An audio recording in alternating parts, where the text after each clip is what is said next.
Telangana model ఇయాల SC ఉపకులాల వర్గీకరణ భారతదేశంలోనే అమలు చేసిన ఏకైక రాష్ట్రం తెలంగాణ రాష్ట్రం.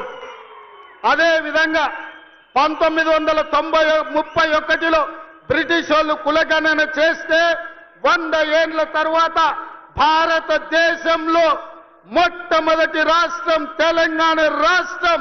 జనగణనలో కుల గణన చేసి దేశానికి ఆదర్శంగా నిలబడి, ఇదే కాదు రేపు జరగబోయే స్థానిక సంస్థలల్లా 42% బలహీన వర్గాలకు రిజర్వేషన్లు ఇస్తామని మా నాయకుడు రాహుల్ గాంధీ చెప్పిండు. అక్కడి సూర్యుడు ఇక్కడ ఉదయించిన 42% స్థానిక సంస్థలల్లా వార్డు మెంబర్లు, సర్పంచులు, ఎంపీటీసీలు, జడ్పీటీసీలు, జిల్లా పరిషత్తులు, మున్సిపాలిటీలలో 42% రిజర్వేషన్లు అమలు చేసే విధంగా మన పరిపాలన. తెలంగాణ మోడల్ ఇయాల ఎస్సీ ఉపకులాల వర్గీకరణ భారతదేశంలోనే అమలు చేసిన ఏకైక రాష్ట్రం తెలంగాణ రాష్ట్రం.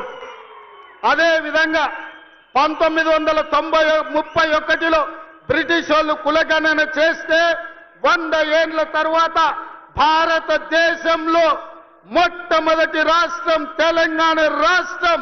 జనగణనలో కుల గణన చేసి దేశానికి ఆదర్శంగా నిలబడి, ఇదే కాదు రేపు జరగబోయే స్థానిక సంస్థలల్లా 42% బలహీన వర్గాలకు రిజర్వేషన్లు ఇస్తామని మా నాయకుడు రాహుల్ గాంధీ చెప్పిండు.